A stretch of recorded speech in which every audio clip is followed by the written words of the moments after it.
쉬지 않는 전진이라는 제목을 하는 말씀을 나누겠습니다. 우리 한번 첫 주니까 한번 인사 한번 할까? 우리 반가운 얼굴도 많이 보이는데 우리 바라보시면서 새해 복 많이 받으세요. 네, 복 많이 받으십시오. 그리고 한 번 더 두 손을 뻗어서 당신은 하나님의 것입니다 라고 선포합니다.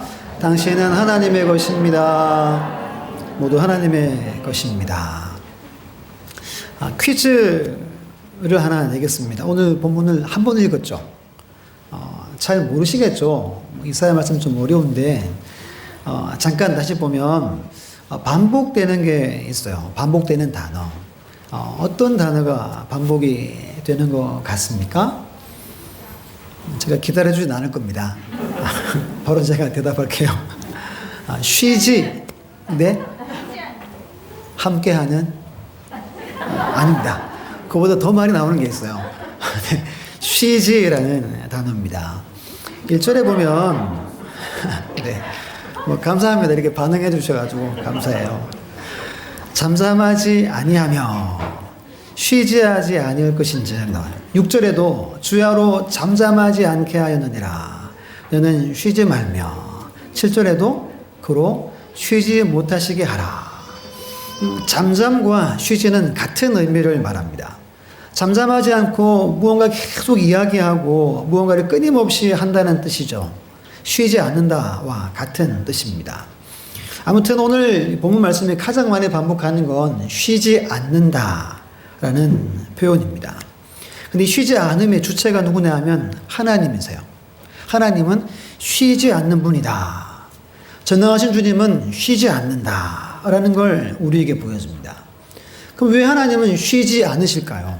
바로 여러분들을 구원하시기 위해서, 구원의 완성을 이루어 가시기 위해서 하나님은 한시도 쉬지 않습니다. 이걸 믿습니까? 시편에 보면 대표적으로 시편 121편에 이렇게 말합니다. 너를 지키시는 이가 졸지 아니하시로다. 이스라엘 지키시는 이는 졸지도 아니하시고 숨으시지도 아니하시로다. 여호와께서 너의 출입을 지금부터 영원까지 지키시로다. 아멘. 여러분, 이 은혜로 지난 한 해를 보내고 오늘 첫 주 2022년 첫 주일을 우리가 이 자리에서 모이게 하나님이 함께 하셨음을 믿습니다. 근데 이 열정이 오늘도 유효해요. 오늘도 하나님은 잠잠하지 않고 쉬지 않으십니다. 그 열심과 열정으로 우리의 삶에 오셔서 역사하기를 하나님은 원하십니다. 오늘 본문은 구원에 대한 소식이에요. 이스라엘 백성이 앞으로 해방될 것이다. 하나님이 복을 주실 것이다. 라는 12구절입니다. 여기서 하나님의 열심으로 어떤 존재가 되었는지, 그리고 어떤 복을 우리가 이미 이렇게 보장해 있는 복이 있는지, 어떻게 우리가 살아가야 하는지 말씀을 나누고자 합니다. 첫 번째는 쉬지 않으심의 이유를 밝힙니다. 그 이유는 여러분들, 저의 구원 때문이라고 성경은 말해요.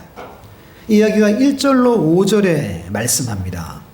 1절 보면 빛과 횃불을 말씀해요. 우리 1절 말씀을 함께 읽어보겠습니다. 시작. 나는 시온의 의가 빛같이 예루살렘의 구원이 횃불같이 나타나도록 시온을 위하여 잠잠하지 아니하며 예루살렘을 위하여 쉬지 아니할 것인즉. 아멘. 우리는 원래 어두움이었다고 성경은 말합니다.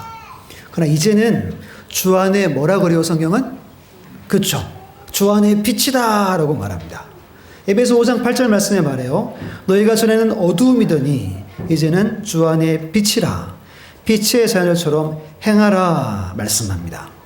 어두움 가운데 빛이 임하면 어때요? 예를 들면 요즘에 캠핑 이런 게 유행이잖아요. 가끔 가십니까? 오직 주만, 그렇죠? 캠핑 가면 모닥불을 피우잖아요. 분위기 어때요?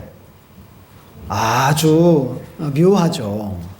왜 우리 남청년들이 프로포즈 할 때 깜깜한데 촛불 켜놓고 합니까? 네, 그 분위기가 아주 묘하기 때문입니다. 말로 표현하지 않아도 너무 좋은 분위기가 이제 만들어지기 때문에 촛불 켜면 이제 100% 성공한다고 하잖아요. 전 잘 모르겠습니다. 네. 거부할 수 없는 무언가가 그 불빛에서 나옵니다. 하나님의 쉬지 않으심이 뭐냐면 여러분들 우리가 구원받을 수 없는 자였는데 우리를 빛으로 마치 횃불처럼 타오르기까지 쉬지 않고 일하신다는 거예요. 그 2절에서 이런 표현 나와요. 이방 나라들이 내 공의를 뭇 왕이 다 내 영광을 뭐한대요? 볼 것이다 그래요. 어두운데 불이 밝혀지면 주위에 있는 사람들이 몰려와서 다 알게 됩니다. 옛부터 나라에서 문제가 생기고 적이 들어오면 그 산 봉우리에서 뭐 피웠어요? 불을 피웠어요. 연기나 아니면 횃불을 피웠습니다. 이렇게 빨리 소식을 전한다는 의미도 포함됩니다. 우리는 빛이라고 말해요. 여러분들은 횃불이라고 하나님은 말합니다. 우리는 빛의 영향이 있어요. 우리는 소식을 알리는 존재라고 오늘 말합니다. 이것을 위해 하나님이 쉬지 않고 오늘도 일하심을 꼭 믿으시기를 바랍니다. 두 번째는 새 이름을 우리에게 주셨대요. 2절에 보면 너는 여호와의 입으로 정하실 새 이름으로 일컬음이 될 것이며 하나님이 여러분들을 새 이름으로 불러준다는 뜻입니다. 이름이 뭐예요? 그 사람이죠. 이성환 그러면 어디 있고 무엇을 하고 그 이름 속자에 다 포함되죠. 그 사람의 정체성과 가치가 다 포함됩니다. 성경에서 가끔 그 이름이 바뀐 분들 있죠. 아브라함이 아브라함으로, 야곱이 이스라엘로. 아시는 거죠? 알아서 대답 안 하시는 거죠. 성경에서 이름이 바뀐다는 건 그 낡은 것을 폐기한다는 겁니다. 새로운 본성과 새롭게 태어난다. 새로운 삶을 주신다. 새로운 은혜를 하나님이 부어주신다. 새로운 신분, 하나님의 자녀가 되었다라는 걸 의미해요. 4절 보세요, 4절. 4절에 보면 원래 이들이 불려진 게 있었어요. 버림받은 자로 불렸어요. 황무지라고 불렸어요. 나라가 망했어요. 포로로 끌려가서 가난과 수치, 압제를 당합니다. 다 빼앗기고 황무지예요. 허허발판밖에 없어요. 그래서 하나님이 새롭게 이름을 불러주신대요. 그 이름이 4절에 두 가지가 나와요. 첫 번째가 헵시바라고 부릅니다. 뜻은 나의 기쁨이 그에게 있다라는 뜻입니다. 하나님의 기쁨이 그에게 있다. 하나님의 기쁨의 대상이 되었다라는 걸 말합니다. 예전에 뭐라고 불렀어요? 버림받은 자, 황무지인데 지금은 하나님이 아끼고 아끼는 하나님의 기쁨인 존재가 되었다는 걸 말합니다. 여기서 헵시바는 누구예요? 나예요, 나. 우리예요, 우리. 우리 교회 모든 주의 백성들이 헵시바입니다. 한번 따라서 한번 고백해 보겠습니다. 나는 하나님의 기쁨이다. 이 뜻이에요. 여러분들 하나님의 기쁨이라고 하나님이 새롭게 이름을 붙여주신 게 헵시바입니다. 두 번째는 뷸라라고 그래요. 뷸라. 이 의미 뜻은 결혼한 여자라는 뜻입니다. 좀 설명이 필요해요. 단순히 결혼하는 게 아니라 결혼을 했다가 버림받은 여인을 말합니다.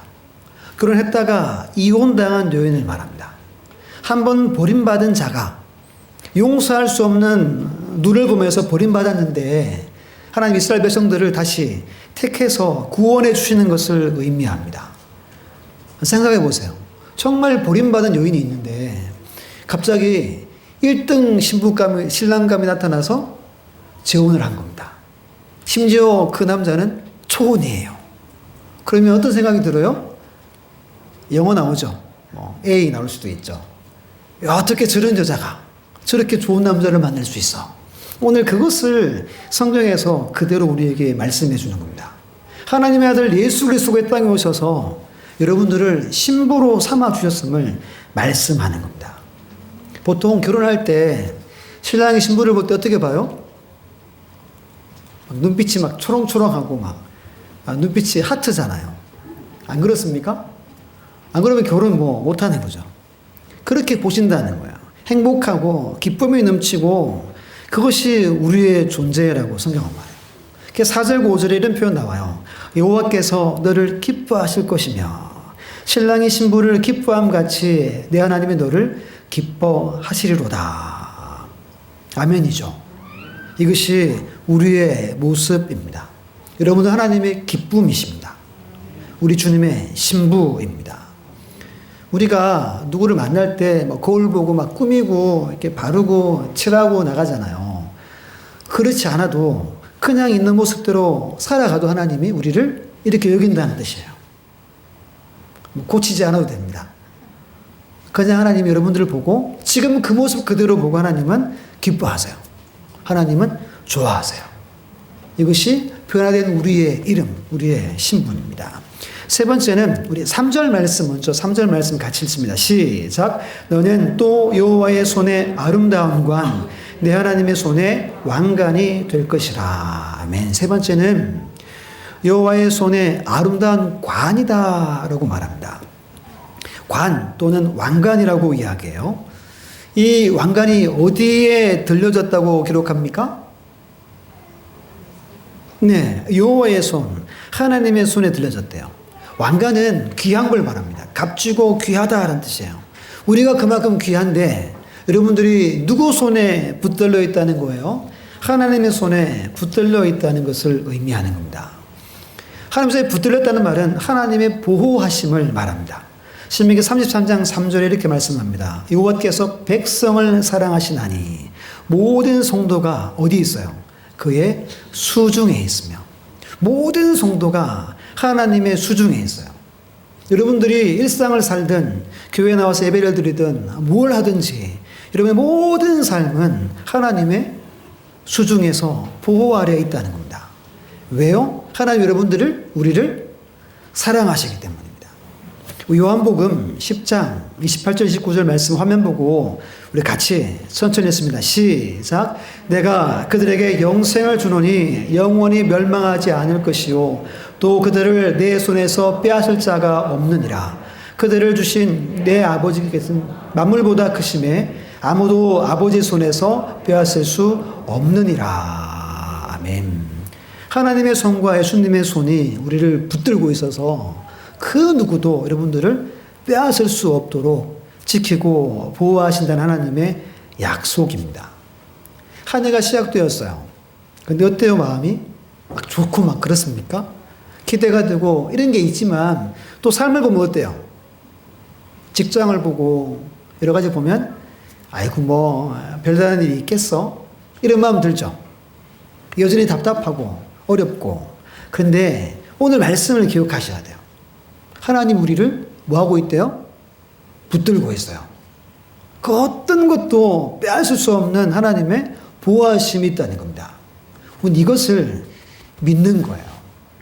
오늘 장모님의 기도나 우리 장모님의 특송이나 선하심, 능력의 힘으로 우리를 붙든대요. 그것이 오늘 하나님의 말씀입니다.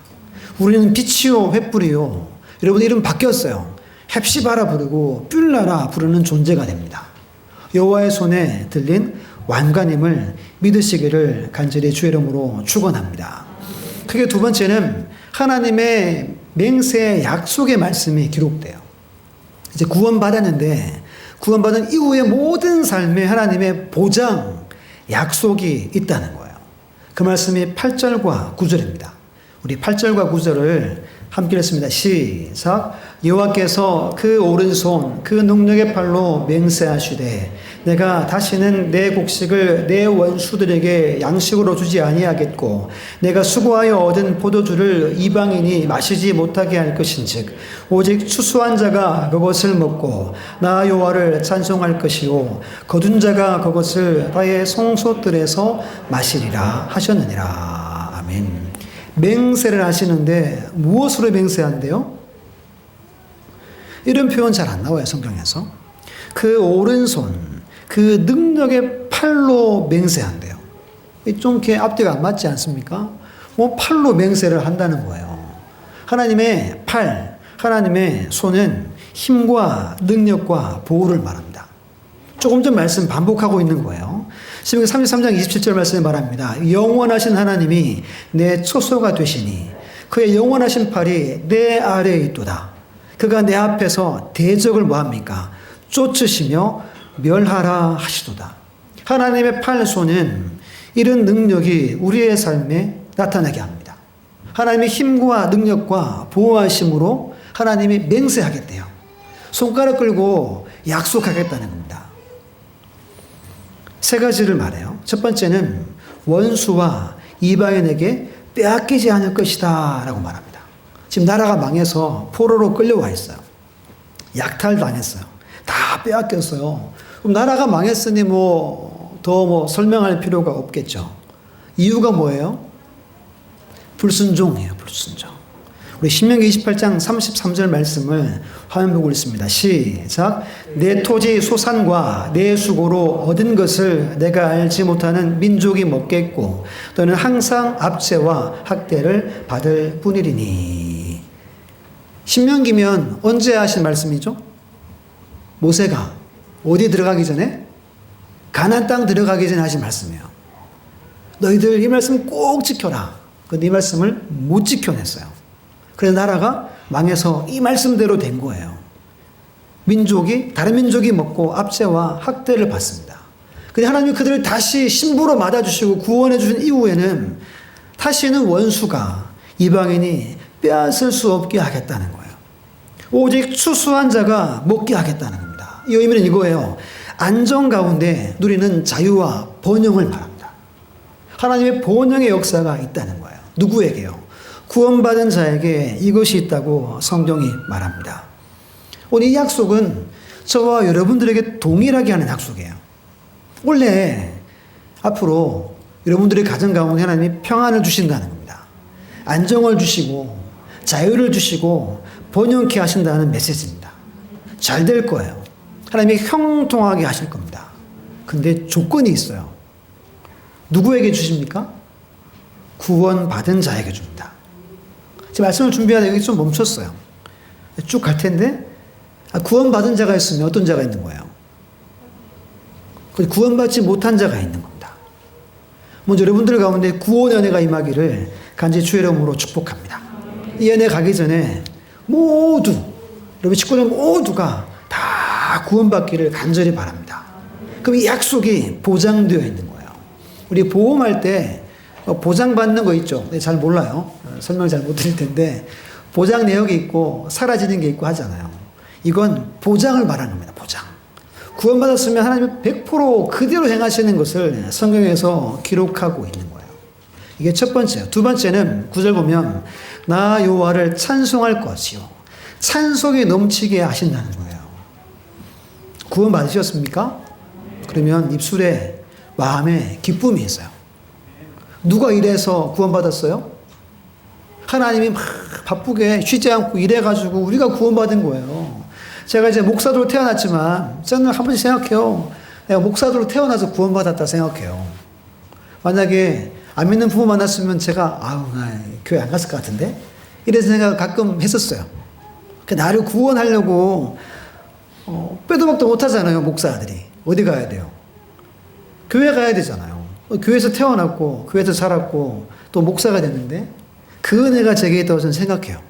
또 좋은 부모님 만난 것도 감사하고 그래서 제가 구원받은 거예요. 그러면 뭐가 있어야 돼요? 감사가 있어야 되잖아요.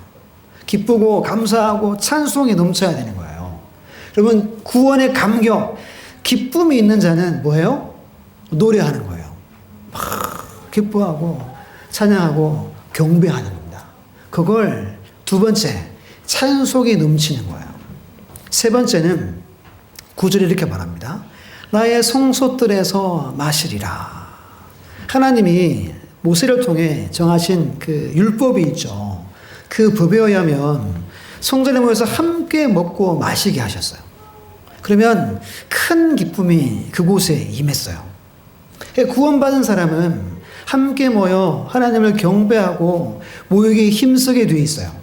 매일매일 모였죠. 오순절 성령이 임하고 성경 잘 알죠? 그들의 어떤 모습이었어요?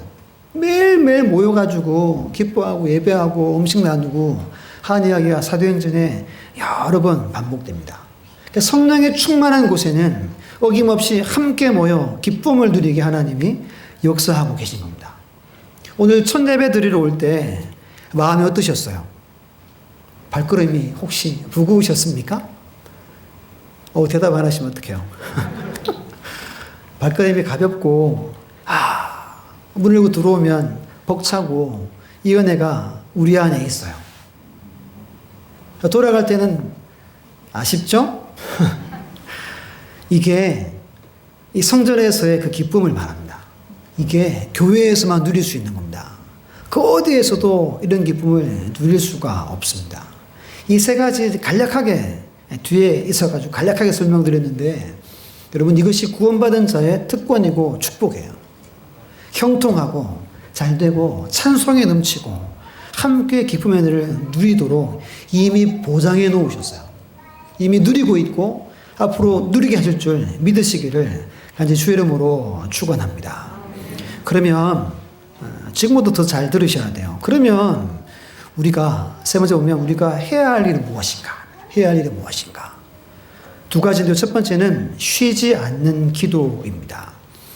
우리 6절, 7절 말씀을 우리 성경을 보고 함께 했습니다. 시작. 예루살렘이여 내가 너의 성벽 위에 파수꾼을 세우고 그들로 하여금 주야로 계속 잠잠하지 않게 하였느니라. 너희 여호와로 기억하시게 하는 자들아 너희는 쉬지 말며 또 여호와께서 예루살렘을 세워 세상에서 찬송을 받게 하시기까지 고로 쉬지 못하시게 하라. 아멘. 6절 보면 하나님이 그 예루살렘 성벽에 누구를 세웠어요? 파수꾼을 세웠어요. 파수꾼이 뭐 하는 사람이에요?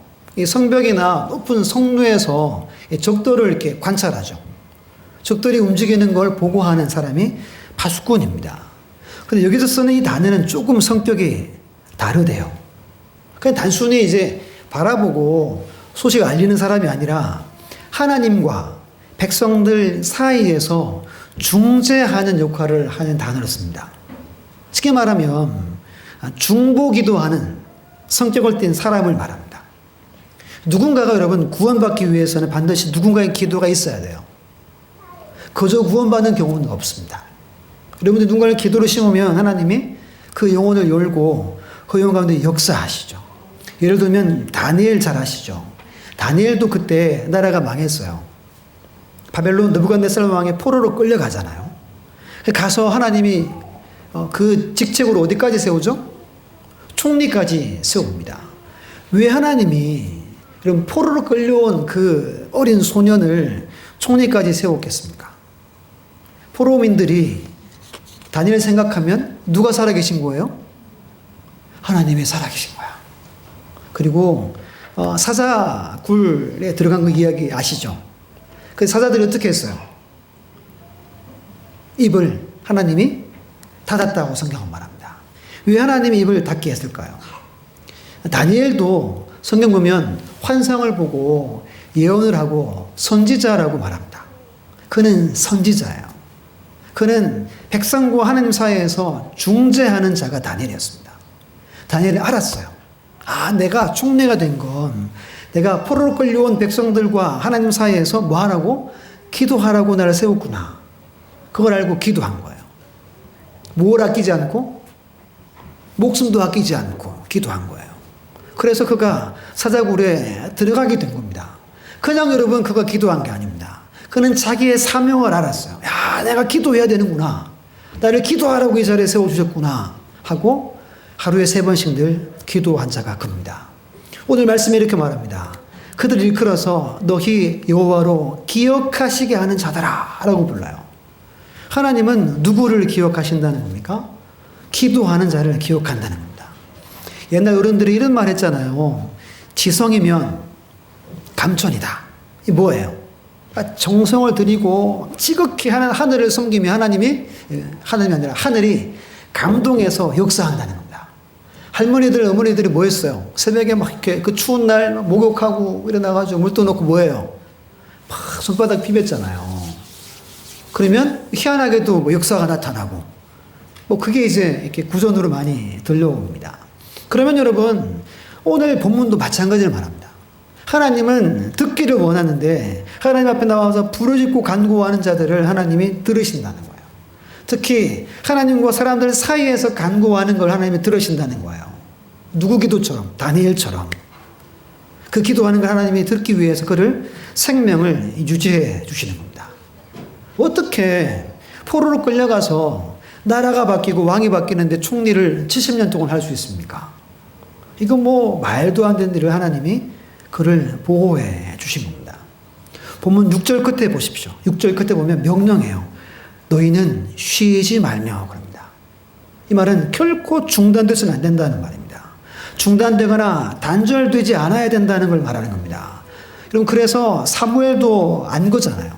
사무엘상 12장 23절에 나는 너희를 위하여 기도하기를 쉬는 죄를 여호와 앞에 결단코 범하지 아니하고 그럽니다. 사무엘도 알았어요. 자기가 하나님을 위해 기도하면 하나님 어떻게 일하시고 역사하시고 백성들을 인도하시고 구원하실지를 사무엘도 알아서 그는 기도를 쉬는 죄를 범하지 않겠다라고 말씀하고 있습니다. 선 여러분, 새해가 밝았습니다. 다시 기도의 자리, 기도의 무릎으로 하나님께 나가시기를 간절히 축복합니다. 그럼 여러분들의 기도를 들으시고 하나님은 지금도 쉬지 않고 일하시는데 놀라운 능력으로 행하실 줄 믿습니다. 언제까지 해야 될까요? 우리 7절 말씀 같이 7절 읽습니다. 시작. 또 여호와께서 예루살렘을 세워 세상에서 찬송을 받게 하시기까지 거로 쉬지 못하시게 하라. 아멘. 모두가 회복될 때까지예요. 모두가 구원받을 때까지 쉬지 말고 중보해라, 기도해라 그럽니다. 오늘도 뉴스를 검색하고 TV를 켜보면 어떤 소식이 많아요? 답답한 일 많죠. 이따가도 오후에 말씀드리겠지만 아산에 불 났잖아요. 그리고 어디서 건물이 막 삐거덕 해가지고 막 이게 마지막 날 그리고 첫날에 일어난 이야기예요. 거기 있는 사람들 얼마나 두려웠겠어요. 야, 만약에 산 사람들은 야, 살았다. 피해 입은 사람들은 가족들이 얼마나 슬픕니까? 이런 문제들, 이런 일들이 우리 삶에 도처에 널려 있습니다. 언제까지 이 기도를 하래요? 모두가 문제가 해결되고 회복될 때까지 기도하라고 말합니다. 이게 우리 교회의 사명이에요. 우리 청강교회가 이곳에 세워졌어요. 왜 이곳에 세워졌습니까? 이곳 주위에 있는 모두가 회복되어 하나님의 영광을 덜어낼 수 있는 나를 위해서입니다. 연초에 우리가 많은 것들을 결심합니다. 결심한 것들 있으시죠? 그 중에 이거 있잖아요. 내가 이제 새벽을 깨워야지. 시간 나면 교회 올라가서 기도해야지. 그렇죠? 제가 다 압니다.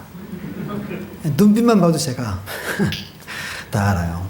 이 일을 하나님이 가장 기뻐하신대요. 우리의 첫 번째 사명은 파수꾼의 사명입니다. 송영 선생님 드리면서 마지막에 이렇게 기도 제목 제가 적어내라고 했잖아요. 거의 다 적어내셨는데 거기 밑에 성경 구절이 오늘 새벽에 본 말씀이에요. 하나님 솔로몬에게 말합니다. 내가 내게 뭘 줄고 너는 구하라고요. 구하면 하나님이 주세요. 우리가 구한 것보다 더 많은 것들 하나님이 주십니다. 여러분들이 파수꾼의 사명을 감당하면 여러분들 가정뿐 아니라 우리 읍내동이나 서산이나 이 나라 이민족 하나님의 복이 임하는 거예요. 이를 위해 우리를 먼저 구원의 길에 우리를 세워주심을 꼭 믿으시기를 간절히 주의 이름으로 축원합니다. 이 두 번째예요.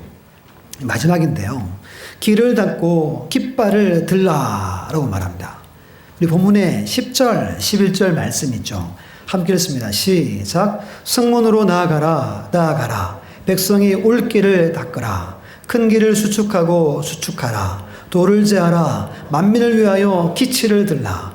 여호와께서 땅끝까지 선포하시되 너희는 딸 시온에게 이르라. 보라, 내 구원이 이르렀느니라. 보라, 상급이 그에게 있고 부흥이 그 앞에 있느니라 하셨느니라. 아멘. 위에서 하나님은 이스라엘과 예루살렘이 구원의 때가 올 것이다. 기도해라 그랬어요. 마지막에서 하나님이 그러면 행동하라는 뜻입니다. 나라가 망했으니까 다 불타고 다 허물어졌어요. 그것을 다시 세우라는 겁니다. 삶의 터전을 다시 회복시켜라. 너희들이 준비해야 된다. 포로 갔다 끌려오는 그 백성들이 돌아올 때 그들이 편히 생활할 수 있도록 모든 걸 준비하라고 해요. 성문으로 나아가라. 백성들이 올 길을 닦으라 그러죠.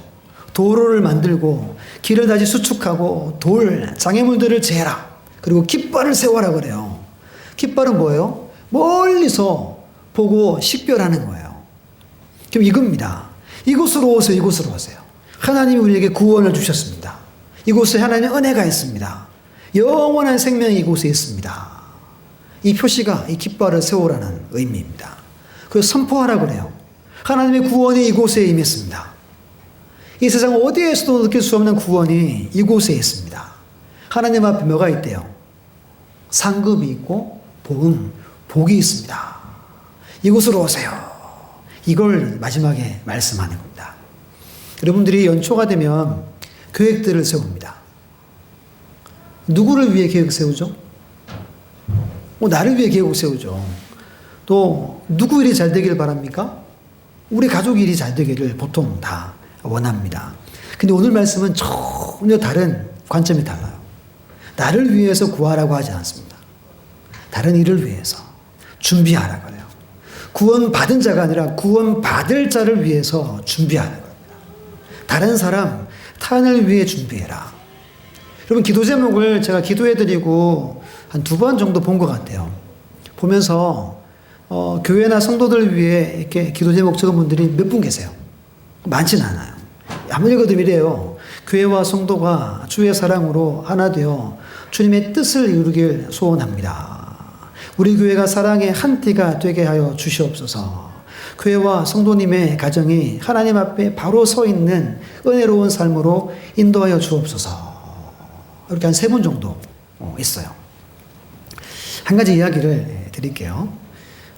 지금 우리나라 계시지 않는데 옛날에 그 분당에 아주 유명한 대한민국 거의 1번 가는 그 쭈루가메 스시라는 초밥집이 있었습니다. 그 대표하는 분이 김원이라는 분인데 사진 아마 나올 거예요. 지금은 요리사, 조리장의 인기잖아요. 얼마나 많이 그 길을 가요. 예전에는 얼마나 그 길이 험하고 힘들다고 여러분 자녀들 안 보냈죠? 안 보냈어요. 이 사진에 보면 옆에 책들이 쌓여 있죠. 그 책 중에 회라는 책 보이죠? 이게 한 740페이지 정도 됩니다. 이분이 2년 7개월의 시간으로 자기 돈, 사비로 3억 5천만 원 들여가지고 3,400컷의 회 사진을 실었어요. 이 책들 다 이분이다. 제가 이걸 2015년, 16년에 기사를 봤던 건데요. 이분이 이 책들 말고도 10몇 권이 그때 이제 출판을 기다리고 있다 그랬어요. 근데 이분이 지금 우리나라에 안 계세요. 이분이 꿈이 뭐냐면, 한번 보여줄래요? 누가 이렇게 물었어요. 왜 이렇게 요리사인데 지필하고 연구에 몰두합니까? 물었어요. 우리 같이 한번 읽어봅니다. 시작. 자신이 가지고 있는 지식이나 지혜를 다른 사람에게 물려주지 않고 죽는 사람은 이 세상에서 최고로 어리석은 사람입니다. 이분이 이제 이런 생각이 있는 거예요. 자신이 일평생 습득한 이것을 남들에게 알리는 것이 자기의 마지막 사명이라는 거예요. 하루에 3시간 자면서 공부하고 연구하고 사진 찍고 요리하고 장사하고 그렇게 살다가 학원을 하나 차렸대요. 거의 이제 스파르타식으로. 그래서 학원생들이 3번 소송을 걸었대요. 너무 심하다 이거. 해가지고 학원이 문이 닫힌 거예요. 이러달라고 했는데 나라에서 안 된다 해서 못 열었어요. 그 이분이 미국으로 갔어요. 그때 이분이 갈 때 회자된 게 뭐냐? 이분의 비자예요, 비자. 천재 비자라고 불리는 5원 비자가 있어요. 저도 모르는데 과학이나 예술이나 교육이나 등등 예를 들면 노벨상 수상자 그에 준하는 어떤 자격 아니면 아카데미상 같은 큰 상을 받은 사람처럼 큰 업적을 남긴 사람에게 미국이 특별히 주는 비자가 있어요. 5원 비자라고. 이때만 해도 미국 땅에 9,000명밖에 없었대요. 미국에서 이분을 그 비자를 주고 데려갔어요. 기사를 찾아보니까 2018년도에 기사가 뜨더라고요. 기사가. 미국에서 최고의 일식집 이런 소식에 이제 이야기가 떠 있어요. 여러분, 이분은 요리 하나 가지고 뭐 했어요? 남들에게 알려주려고 자기의 재산과 시간과 건강과 모든 걸 다 투자했어요. 곰곰이 생각을 해봐야 됩니다. 오늘 우리 그리스도인의 신앙의 모습을 비교해보면 어때요? 좀 부끄럽다는 생각이 좀 확 들죠. 해가 거듭되면 거듭될수록 우리가 더 온전한 신앙인이 되어야 되는데 여전히 아마추어처럼 그렇게 신앙생활하는 우리가 내 모습이 여전히 나란 울타리 안에서 나만 우리 자식들만 바라보는 모습이 우리는 부끄러워해야 합니다. 이분은 저 요리 하나 가지고 세계에 그 요리를 전하고 있습니다. 이렇게 새해가 밝았습니다. 하나님 우리에게 요구하는 게 뭐예요? 다른 구원받지 못한 사람들, 그들 위해 나 여전히 쉬지 않고 일한다. 너 나와 함께 일해보지 않겠냐? 라고 오늘 말씀 우리에게 주고 계신 겁니다. 이 말씀을 다 전했습니다. 정리하면 하나님은 쉬지 않으세요. 여전히 열정과 열심으로 구원의 백성들을 찾고 계시고 이미 우리를 빛의 자녀로 우리를 삼아 주셨습니다. 이미 우리는 보장된 하나님의 복이 기다리고 있어요. 우리 믿고 살아가면 그 복은 우리에게 거저 주어지는 겁니다. 하나님 우리에게 원하는 건 이거예요. 쉬지 않고 누군가를 위해 기도를 해봐라. 누군가를 위해 간구해봐라. 내가 역사할 것이라는 거예요. 누군가를 앞에서 깃발을 휘날리면서 여기로 오십시오. 여기에 구원의 은혜가 있습니다. 선포하고 행동하라고 말씀합니다. 하나님은 같이 일할 사람을 찾고 계신 거예요. 여전히 쉬지 않는 그 하나님의 열심히 일하시는 하나님과 그 하나님의 손을 잡고 쉬지 않고 간구하고 쉬지 않고 행동하는 우리 교회와 여러분들 가정과 자녀와 여러분들 속한 모든 기관들 다 되시기를 간절히 주의 이름으로 축원합니다.